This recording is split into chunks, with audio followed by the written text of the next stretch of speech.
दोस्तों नमस्कार। दोस्तों भारतीय दिव्यांग यूट्यूब चैनल में आप सभी का बहुत बहुत स्वागत है। और आज के इस वीडियो में हम आपको बताएंगे मिडवल हिस्ट्री का अगला पार्ट यानी कि मुबारक शाह खिलजी के बारे में। दोस्तों हमने अलाउद्दीन खिलजी पढ़ा था, तो अब हमने कहा था कि शहाबुद्दीन उमर को जो है अमीरों ने अलाउद्दीन खिलजी के बाद में तख्त पे बैठाया था, जो कि 6 साल का था। उसकी हत्या करके मुबारक शाह खिलजी तख्त पे बैठा था। तो पहले हम उसका वो पूरा बैकग्राउंड समझ लेते हैं। देखिए दोस्तों 1296 में क्या होता है, सॉरी 1320 में, हाँ सॉरी दोस्तों 1290 से 1296 तक तो जलालुद्दीन खिलजी का राज था। 1296 से 1320 तक था अलाउद्दीन खिलजी का।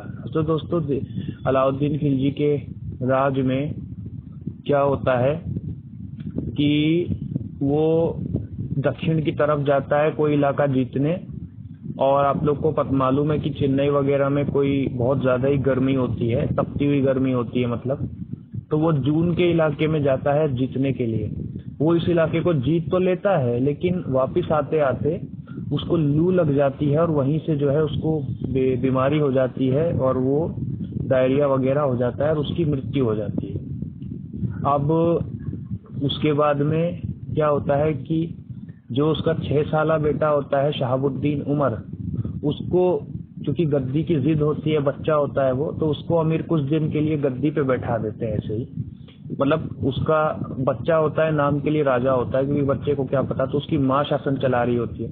तो इस बात से चिढ़ जाता है मुबारक शाह खिलजी की। मुबारक शाह खिलजी कहता है मैं बड़ा हूँ, मुझे गद्दी क्यों नहीं मिली, इसको क्यों मिल गई। जैसे मुबारक शाह खिलजी पहले से शासन चलाने के काबिल था नहीं, वो अलाउद्दीन खिलजी ने भी अपना वारिस जो था वो शहाबुद्दीन उमर को ही बनाया था। तो भाई क्योंकि अलाउद्दीन खिलजी को पता था कि मुबारक शाह खिलजी आराम और अय्याशी के अलावा उसके शासनकाल में भी कुछ नहीं करता था अलाउद्दीन खिलजी के, तो उसने कभी उसको उत्तराधिकारी बनाया ही नहीं अपना, उसने शहाबुद्दीन उमर को बनाया। तो अमीरों ने बैठा दिया और उसकी माँ शासन चलाती। तो मुबारक शाह खिलजी ने एक स्ट्रेटजी अपनाई अपने कुछ दोस्तों के साथ मिल करके। उस समय क्योंकि दिल्ली सल्तनत में भी आपस में ही लोग जो है एक दूसरे से चिढ़ते थे, बहुत सारे लोग, गद्दी का लालच होता है दोस्तों, आपको मालूम ही है, लोग चिढ़ते हैं।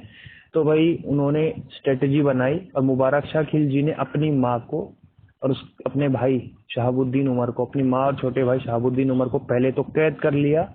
उसके बाद में गद्दी पे बैठते ही उसको उसको उसको कत्ल करवा दिया। तो देखें दोस्तों, गद्दी के लिए एक छोटे से बच्चे को कत्ल करवा दिया।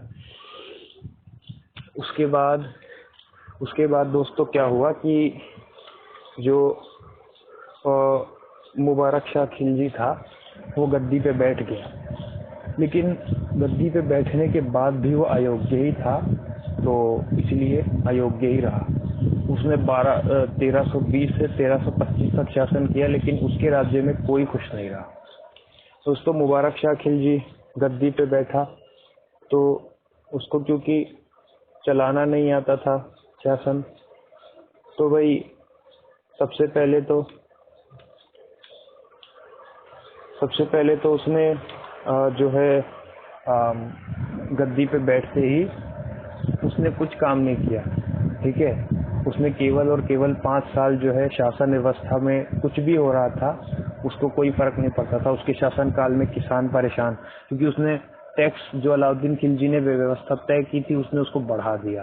दूसरा, उसने जो है जजिया कर जिसको बोलते हैं वो गैर मुस्लिमों पे थोप दिया, ठीक है। तीसरा, वो ज़्यादातर समय अपना अय्याशियों में रहता था।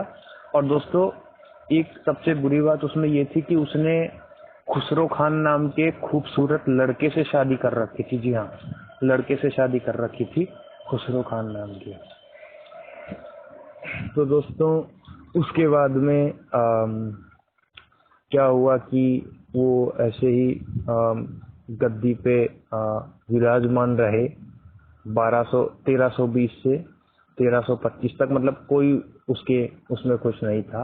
अमीरों ने उसको कई बार हटाने की कोशिश की, लेकिन वो किसी न किसी तरह से उसको पहले ही खबर हो जाती थी अपने जासूसों के तरफ से, कि भाई कोई मेरा जो है गद्दी वो छीनना चाहता है, तो भाई वो उन्हें ही कैद कर लेता था। लेकिन उसने अपने शासनकाल में कुछ नहीं किया। तो दोस्तों इसके बारे में कुछ ज़्यादा कुछ है नहीं बताने को, ये छोटा सा ही था। तो ये था मुबारक शाह खिलजी, और 1325 में इसकी भी एक बीमारी से मृत्यु हो जाती है। दोस्तों मिलते हैं अगली वीडियो में। अब हम तुगलक शुरू करेंगे और बात करेंगे गयासुद्दीन तुगलक के बारे में, जो कि खिलजी के ही फौज में एक कमांडर था, ठीक है। और मुबारक शाह खिलजी का तख्त इसी ने ही पलट किया था। उसकी सारी मृत्यु नहीं हुई थी, लेकिन उसने ही इसका तख्त जो है वो पलट किया था, एक कमांडर ने, ठीक है। तो कल से